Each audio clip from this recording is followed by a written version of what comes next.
I kind of looked at like our world and I was like, do y'all see what I'm seeing? Like, do y'all see where we could be going? What's good? I'm Nikisha Elise Williams, and this is Black and Published on the Mahogany Books Podcast Network, bringing you the journeys of writers, poets, playwrights, and storytellers of all kinds.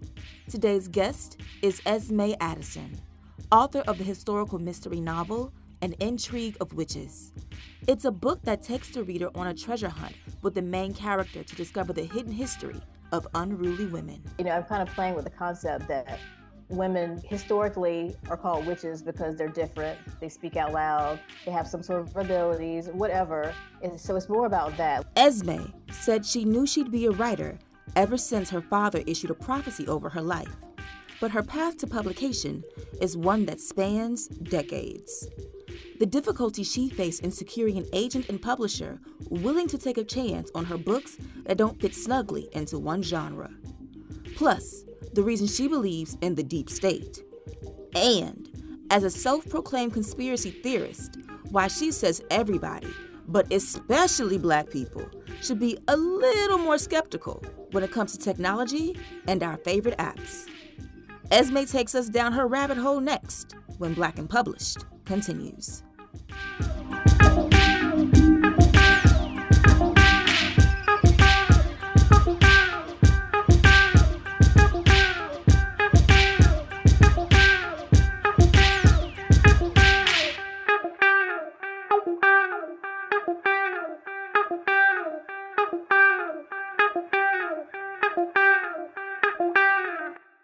Esme, first question for you today is, when did you know that you were a writer? From day one, my dad told me all my life that I was going to be a writer. Really? Mm-hmm. That's just it? He's like, you're going to be a writer? What made him say that? I don't know. He told me and my brother, my sister, what our careers were going to be. My sister Daddy was was a only, prophet? a little bit. He was something. He was something. Yeah, like I knew from day one. Yeah. And you followed it. So why? Is that what you wanted to do? It's a good question. Did he tell me and I just did it, or was I a writer and he just knew? As a kid, I always loved to read. And I wasn't a writer first, I was a reader first. He always made sure we were surrounded by books. We had encyclopedias, back in the day. We had like all the classics, like Grimm's fairy tale. It was like this leather bound collection that I can remember. And it was like Shakespeare, Grimm's tales, Last of the Mohican, Aesop's tales. It was like all the classics. Like we just had that like on the shelves. And so I've always just had this memory of like seeing books. And he passed away last November. And one of my fondest memories is him taking me to the bookstore as a kid. He would go, and he was into karate, into like martial arts and stuff like that. So he was like, I'm going to the karate section.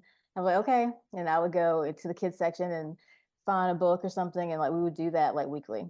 So then what was your path from reader to author? A pivotal book for me was The Outsiders, which I read in the sixth grade. And it was pivotal to me because I remember my language arts teacher telling me that she was a teenager when she wrote that book. And I was like, really? I was like, teenagers can write books? And I started writing. I was like, she did it, I can do it. So I just started writing like around the house, for myself. So I probably wrote like 4 or 5 like books as a middle school, teenager, high school. I was always like walking around with like a binder or a notebook, always working on my book, you know, never let anybody read it. And I would read it and edit it and change stuff and rewrite it. And then I would be done with it and I'd put it up and get a new idea and start writing. Just always did that. And my dad would always tell me, it's great that you're writing, but make a goal to get published. Hmm. And I never really, it wasn't really important to me at the time because it was more about, I just enjoy writing. Like that was my hobby. But he would just always tell me that. And I didn't care about getting published. But eventually I did. Once I was in my 20s, I went through the process, got an agent. And I remember it was during the era of like chick lit. And so I wrote a Black chick lit novel. I was like, I'm going to be the Black Sophie Kinsella. She's the one that did like Shopaholic and that kind of stuff. So I'm doing the Black version. So I wrote a book, got an agent, and he didn't sell it. He didn't sell it, and it went out to all the editors and stuff like that. And I was already working on something else, and this time it was Southern historical fiction, and wrote that. And the agent didn't like it, didn't think it would work, so we ended up parting ways. And then I kind of lost track, got married, had kids, stopped writing after writing my entire life. And then eventually kind of got back to it. I was a military spouse in Okinawa, Japan, and I was a stay-at-home mom. And I was like, something's missing from my life. There's something really important that I'm not doing, and it was writing. So I just started writing again. And so then after doing life, you came back to the page. When did you start writing the books that became your first series that you eventually got published? Okay. So the first series is called the Enchanted Bay Mystery Series. So I married into a Polish American family. And at that time, I was reading a lot of cozy mysteries. And I write a lot of different genres. But I was like, I think I want to do a cozy mystery. That it's like a fun kind of thing. And if I want to do something different. And so I was looking at I like history and I like mythology. And so I was trying to find something interesting, something that was different, something that hadn't been done. So I was reading different types of mythology, and I was like, let me see what's the Polish mythology. I had never read about it, and I looked into it, found this mythology about a mermaid. Like this, they have a real mythology of a mermaid in Warsaw, and I was like, nobody has written about this. I was like, I'm going to write about this. I'm going to write about this.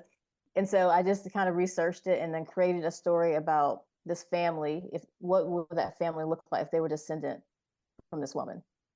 She was real. She was a real person through the generations, and it ends up being it's fantasy, sci-fi, mystery, and they're water witches on the coast of North Carolina, and then an herbal apothecary, and like there's a murder mystery.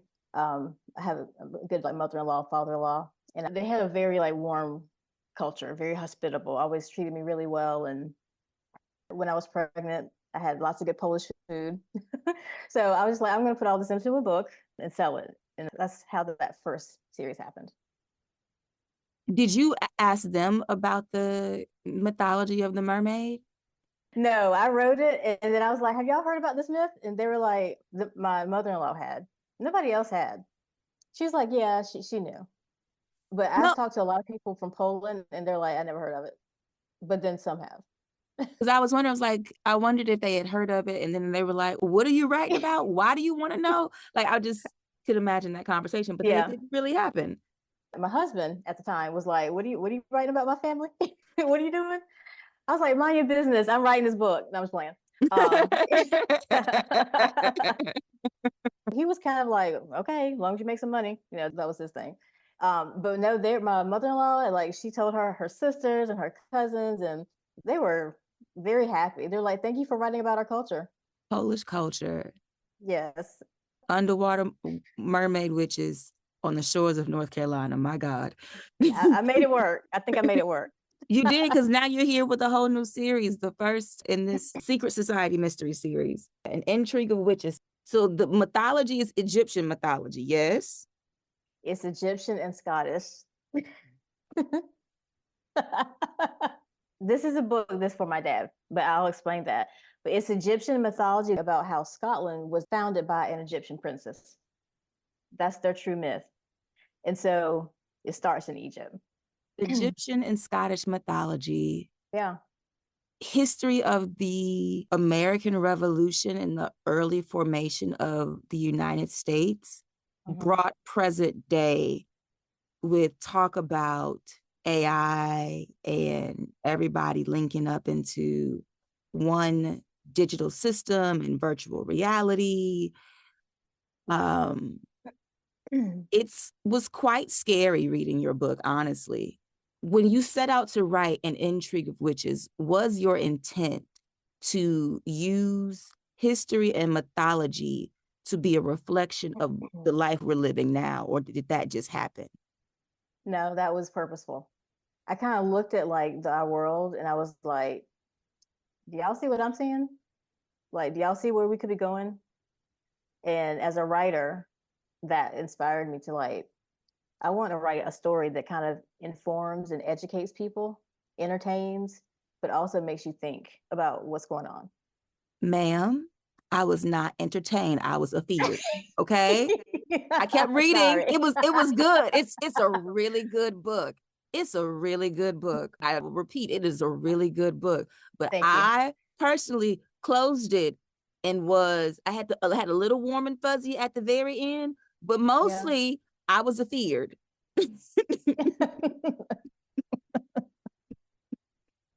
Yeah, I was wondering if anybody was getting that because a lot of the reviews don't really say that. I had one review and she was like it was kind of Orwellian. I was like, okay, she got it.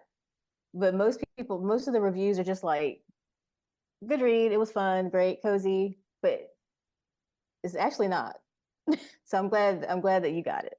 Yeah, I was just like I Orwellian, Octavia Butler-esque. Like Yes, it yes. was too close. I was like, this is not like I have been using fiction to escape the foolishness. And I was like, I didn't sign up for this. Like I signed up for this, but I didn't sign up for this. Oh, sorry.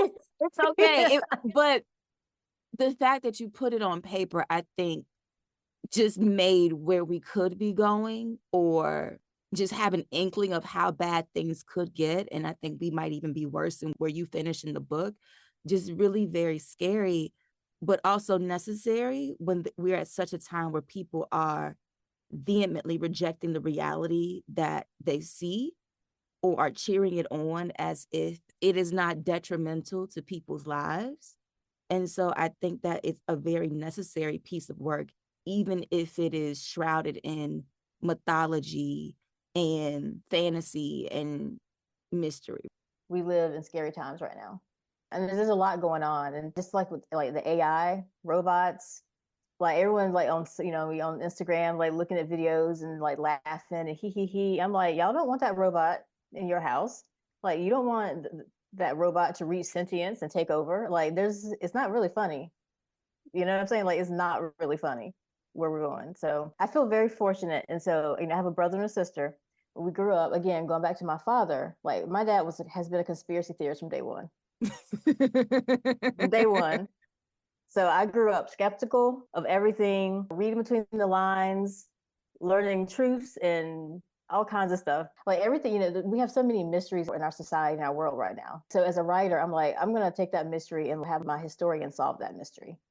What was the mystery that you were trying to solve for with An Intrigue of Witches? And when did you start writing this novel? I actually wrote this before my other series, and I thought this would be my first book that would come out. It was different. It was a traditional cozy mystery, like with a murder, and it was a little bit different. And it actually kind of was focused on the concept that Britain could still own America. And that's why you still have like the colonial era, and there's a little bit of the British stuff. I ended up like taking that out because as time progressed, other things were happening in the world. AI came out, but this was actually finished before ChatGPT, for example, came out. But just like as soon as that came out, so my book is not specifically about AI. It's actually about virtual reality. It's about the government trying to get everybody hooked up to this virtual reality so they could basically enslave them. And I see what's happening in our society, and it's like that could happen. I mean, I'm a writer, and maybe I'm being a little dramatic, but like if we stay on the trajectory that we're on, that could be a potential outcome, and I just think that's concerning. And so I want to write a story that addresses the mystery of the powers that be. Like, what are they thinking? What's the end game for like AI and virtual reality and robots? Like, what are they trying to do? And is anybody concerned? Like, are y'all seeing what I'm seeing? So, in writing this novel before your first series came out, and then coming back to it now in a post AI world, what was your publishing process like once you returned to writing, even with Enchanted Bay, after years of ignoring that part of yourself? Pretty typical. I just submitted my work to agents till I found somebody that was interested. And it was actually not very easy because I don't write normal stuff. The first series was basically is about mermaids. They're genetically mermaids. They have a gene, again, back to the sci-fi, they have a mermaid gene. They're not actually physically mermaids. They lost that ability through the generations, as they do, but they have water-based powers. But anyway, but when that was being pitched, everybody was like, oh, this is great. but they were like, there's no such thing as a mermaid cozy. And they were like, so we don't really know what to do with it. And the one publisher that was like, this is interesting, said, there are witch cozies. And I wasn't even like trying to write about witches. Like that was not even a thought in my head. And my mom, who was a Christian, was probably like, in my head was like, no, you don't want to be writing about witches. Like that was not, it's not really something I was trying to do at all. That is demonic. Yes. Yes, ma'am. Not of God. Okay. Nope. And I was like, these are mermaids, they're not witches. The publisher was like, we can market this as like witchy. And I was like, okay. So they gave it kind of like witchy titles. I didn't change the story at all. Like it's still the exact same story. I did put in that like the people in the community perceive them as water witches. And like the stuff that they make in their apothecary is like, it works a little too well. So like they kind of see them as witches, but they're not. And so the actual family themselves, they kind of address that issue of like, we know that they think we're witches, but we're not. And so that's kind of how I address that in that book. And so in Intrigue of Witches, I feel like that title is appropriate, but it kind of gives you the idea that it's about witches more than it actually is. There's a lot more to the story. I'm kind of playing with the concept that women historically are called witches because they're different. They speak out loud. They have some sort of abilities, whatever. And so it's more about that. This is not like your typical fantasy witchy story. It has that in it, but it's not like, you tell me, what did you think? I didn't go into it with the expectation. Like I opened it, I read the back, it sounded interesting. I read the pitch from your publicist and I started reading and I was like, And then I think about chapter 3, because I have some underlined sections on that first page of chapter 3. I was like, what are we doing? Like I was in, right? Yeah. And so, like I said, it's a really great book and it's really reflective of the time. But I wonder, for you as the author, did you find it difficult to get with the agent and to get with a publisher who would take a chance on your mix of influences that go into your stories that really kind of make them outside of the box that they would like to put them in to sell them to people? Yeah, that was an issue with trying to find an agent. First, I sent it to agents that were looking at fantasy or witchy books or sci-fi, and it was always like, well, it's not sci-fi enough or it's not fantasy enough. It was not just fitting nicely in one category. So it was hard to kind of find like the agent that was looking for that type of story because it's so many different things, And I eventually targeted an agent who worked with an author that I knew that had like witch series. I was like, I'm gonna try her. Maybe she's like, it's kind of witchy, and she liked it and she loved it. Again, same thing with the publishers. It was kind of like, I'm not sure like what this book is. It's got a little fantasy, it's got a little sci-fi, it's got like a little treasure hunt. It's not enough of one thing. So basically ended up with my publisher that was like, we like all the stuff that it is. And so my publisher is a smaller publisher. They're in Scotland, which is ironic because there is like some Scottish like mythology in there. It was not even planned. And I was like, I hope they don't mind what I'm writing about. But yeah, they just loved it. And I was like, good. This is the kind of writer I am. Did Severn House, your publisher, also produce the Enchanted Bay series, correct? It was with Crooked Lane, the first 2 books. Okay. And then Severn House has picked up the next book, which comes out this fall. Is that in the Intrigue of Witches series, the Secret Society Mysteries? Mm-hmm. So they picked up the 3rd book in the Enchanted Bay and the first book in the Intrigue of Witches. And so I had 3 different ideas that I pitched to them. And the other one had some aliens in it, like off the page. They were like, I don't know about that one. And and I had another one that was like kind of sci-fi fantasy. So this was probably the least like disorienting for them as far as genres. Said aliens, I am here for it. It was cozy. It was cozy aliens, but they were like, I don't know, but I believe there is a market for that one. So I'm still, hopefully that one will come out. Yeah, you deep into conspiracy theories too, just like your daddy. I can tell. Yes, ma'am, I am. You be all on the wrong parts of the internet. I can see it now. Yep. Before we go too far off the rails, can you read something from An Intrigue of Witches and we can talk about this book specifically? An Intrigue of Witches by Esme Addison follows Sydney Grace Taylor, a historian for the Smithsonian who's unceremoniously fired from her job. Sound familiar? In The Firing, she's mysteriously summoned to visit her grandmother in small-town North Carolina, where she goes undercover at a local museum to find an object her new boss believes can save the world. Here's Esme. I think I'll read with the part where she gets her invitation to come to Robbinsville and search for something. So she's just been basically let go from her job. She's a historian at the Smithsonian. She's packing up her stuff, upset, and somebody slips an envelope under her door. Closing the door behind me, I returned to my desk, found the letter opener, and ripped the envelope open. I read the text once, then flipped it over, looking for a name. There wasn't one. Strange. I glanced at my box of belongings, then returned to the invitation. Someone was inviting me to visit Robbinsville, North Carolina, the location of my college, and they wanted me to find something for them. No mention of what that might be. So much secrecy. What was it all about? And should I go? I had no idea who was inviting me and no clue what I was supposed to be finding. So, in parallel to reality, your main character, Sydney Grace Taylor, has been laid off from her job at the Smithsonian, much like hundreds of thousands of people have been laid off from their good government jobs right now. Yeah. She lives in DC. She's got high rent because she lives in DC. Her parents, who are prominent and affluent, have cut her off. And she's very stubborn about not really asking them for help, especially her mama. And so she goes to visit her grandmother. She meets her grandmother's eccentric friend who offers her a job at the museum she used to work at when she was in college. And that's where she begins her search for the artifact. But at one point, the eccentric friend, Abner, yes. So Abner is telling her all about this artifact and railing against the government and what they're doing.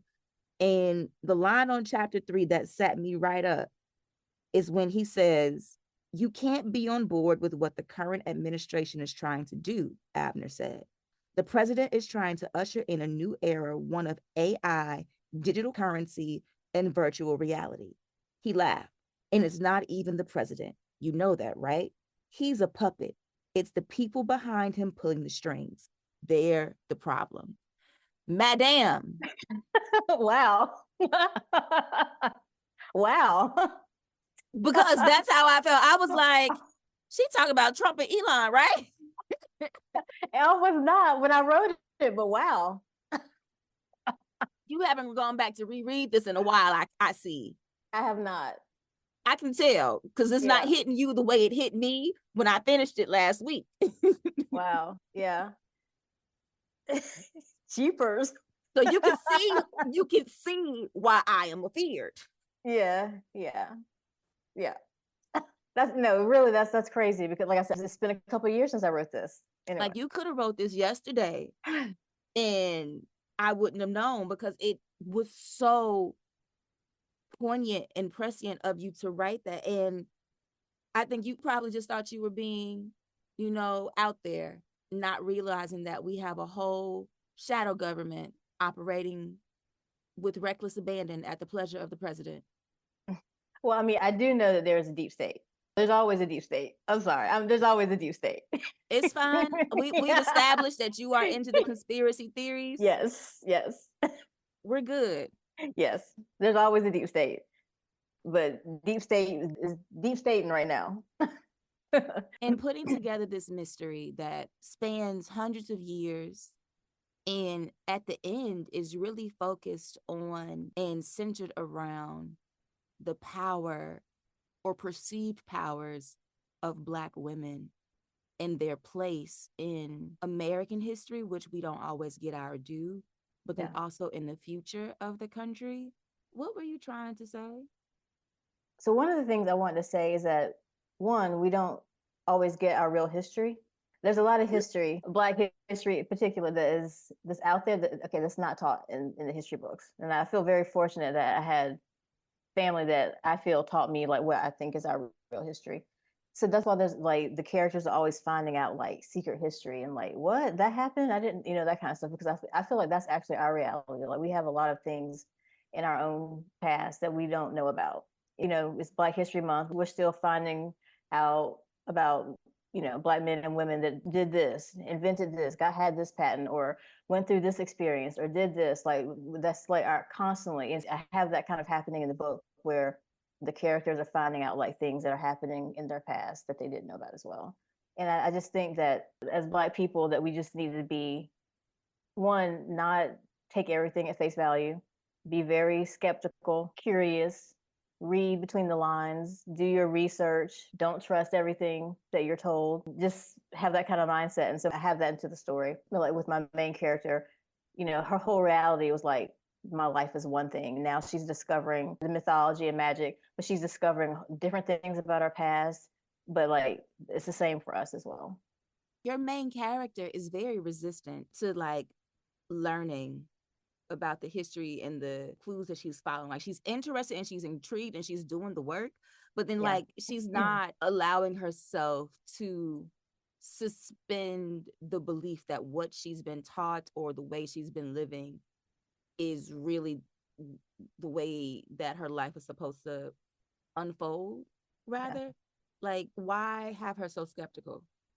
Because I know people like that. I know people like that, and it's like, I want the reader to see themselves in the character. So, I've got characters that are resistant to truth. I have characters that are like, nope, this is the truth. They've known that truth. And, and it's somewhere in the middle. I think at the center of your book is what you said earlier about the government using the advent of virtual reality to basically enslave the population and take over the world, right? And sounds so dramatic when you say it like that. You said it, not me. I know. Just hearing you say it sounds very dramatic. But that's what's in the book. They're gonna use the yes. virtual reality to enslave the population and take over the world.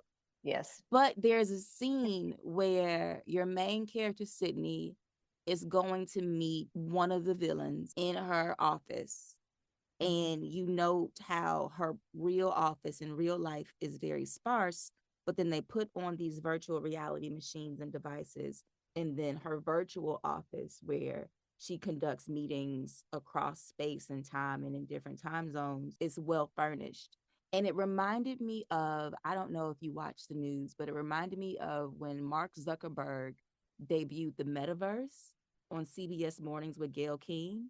And so then they were in his office, I think at Facebook, but then they had on their headsets and went into the metaverse, and then you see their avatars walking around and communicating.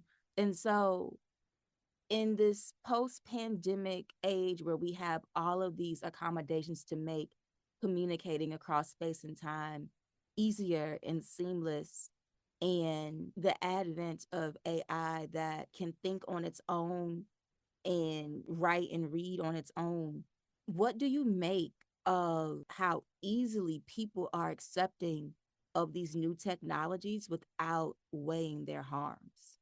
That's what I find terrifying, that people are so easy to be placated by convenience that they just accept these new technologies and laws and regulations that, make these technologies, easier for everyone to access. And it's really, I've got teenagers and this next generation that didn't even have this experience of like not having, life before COVID or whatever. Like their experience is like always having devices, always doing things virtually. You know what I mean? That keeps me up at night. I don't think that this is just like go see your favorite entertainer in the metaverse for a concert. You don't have to go to work. I mean, doing virtual work, that's great. But I mean, it's just like it's a slippery slope, and it starts off very easy and fun and convenient. Next thing you know, you can't leave your house and you need to work there and see your doctor online and have your groceries delivered and walk outside when it's your allotted time. Like I don't know, it could go a lot of different ways. It could go a lot of different ways. I'm trying to rein it in. I'm trying. I know you're trying to rein it in, but I keep wanting you to take me out because between your book and then now I'm watching Paradise on Hulu, it's like a recipe for the end of the world or what the end of the world could look like. And like I've had another author on this show it was Donovan X. Ramsey. We were talking about his nonfiction book, When Crack Was King, but he was like, we're just watching America at the end of the empire. And I was like, people are so comfortable with that idea. All that to say, what are you afraid of, Esme? Because you seem to write it all down on the page, and it just has me literally shaking. I'm concerned about where our country is going, our society, just the world in general. I thought it was going in one particular direction, but like I'm very suspicious of Elon Musk because he's trying to send us to Mars. He's building tunnels under the ground. He's doing Neuralink. He's doing robots. I'm like, what are you planning for? You know what I mean? Like, what are you doing? I feel like he in particular is trying to like usher in like this dystopian reality that you see on Sci-Fi Channel. Like all his businesses together is it's just weird to me.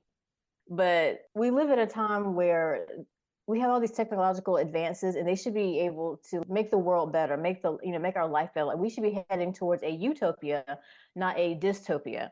And it's like there's a lot happening and I just want people to wake up.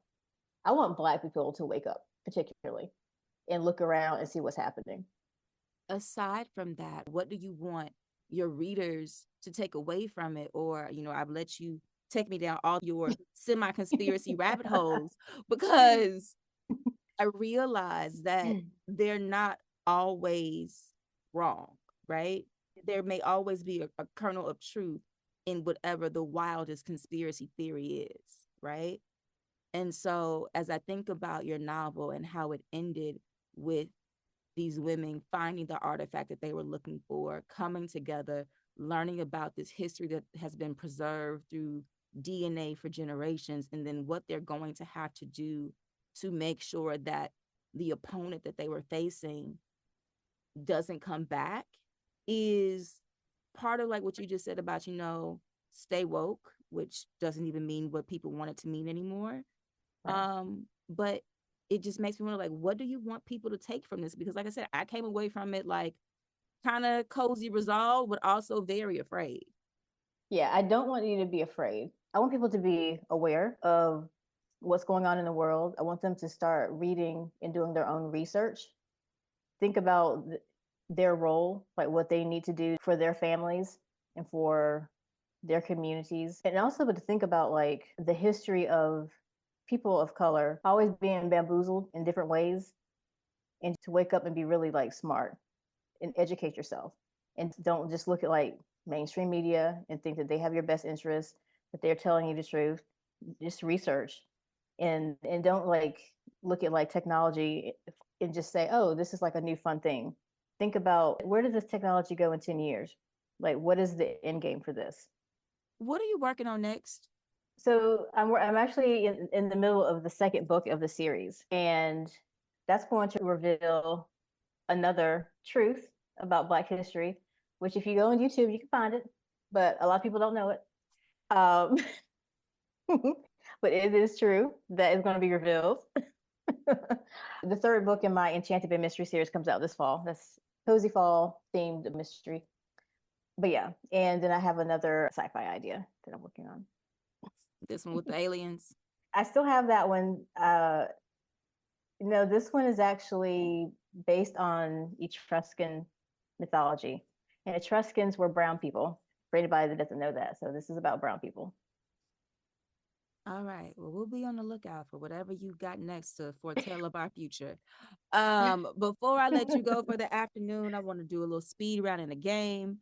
Okay. What is your favorite book? That is a hard question for a person who loves to read. There's so many good books. I can't answer that question. Like, I can't say what's my favorite movie. I can't even say favorite TV show. I can't say my favorite book. I Who have is your so many. favorite author? Tanner Dew is one of my favorite authors, and she actually influenced me a lot. Even though she doesn't do sci-fi, she does fantasy kind of mixed with like a little dark horror. I remember reading her book and just it was like a revelation to me. She does have a lot of history, so I think that resonates with me. She's one of my favorite authors. Of course, Octavia Butler. It's kind of, you can't not say her, but she was just kind of like a pioneer. The thing I like about her is, and it's actually true of a lot of sci-fi writers of the past, not just like our recent past. A lot of sci-fi writers have written about things that have come to fruition, which is interesting. You know what I mean? I read across genres as well, but I love sci-fi and like fantasy. When I came up, there weren't a lot of like Black writers doing different genres and things like that. So I mean, I read a lot of white writers as a kid and as a teenager, but then finding authors that kind of included our history was like very impactful for me. So Octavia Butler, Tanner Reeve Dew are two of my favorites. If money were no object, where would you go? Where would you live? And what would you do? I just like the beach.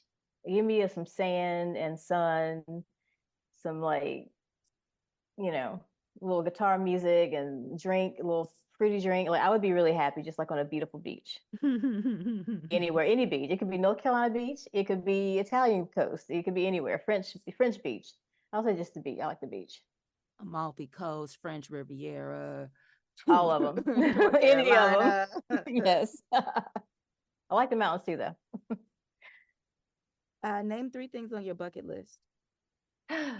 I do want to go to the Cotswolds. It's like this cozy little cottage in England, and all the buildings are made of stone. Like it's just fairy tale looking place, and there's cobblestone road, like paths and stuff like that. I want to go there just to be like cozy and have hot tea and read a book by the fireplace. Like that's just like a thing I want to do.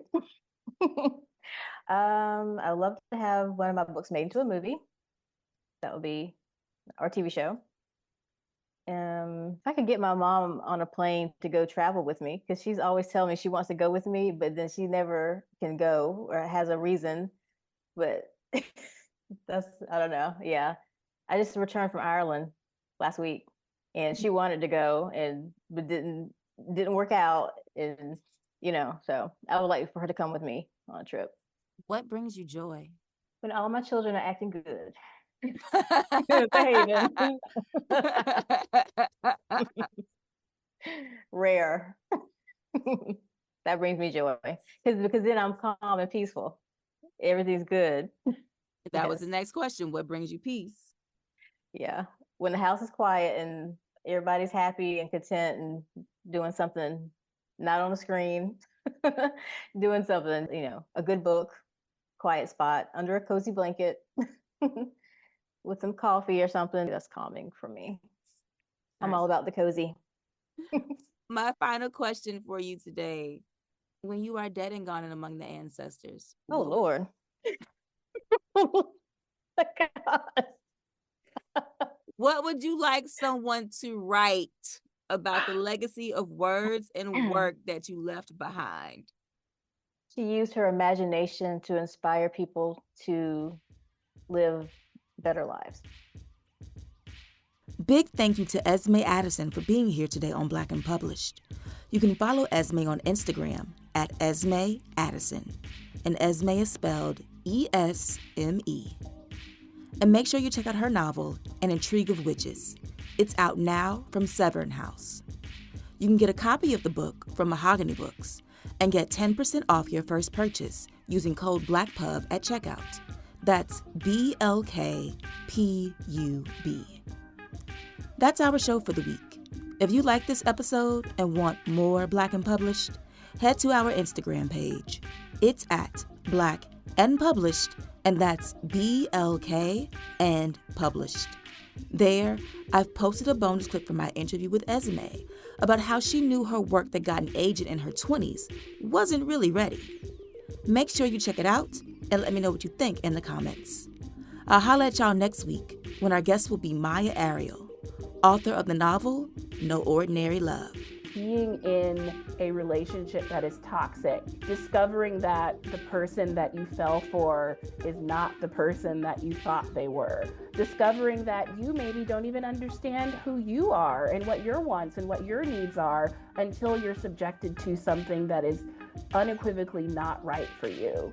And then when you break free from that, having to find a way to figure out, who am I? What do I want? What do I need in life? And so those were kind of the themes I was hoping to explore in this book. That's next week on Black and Published. I'll talk to you then. Peace.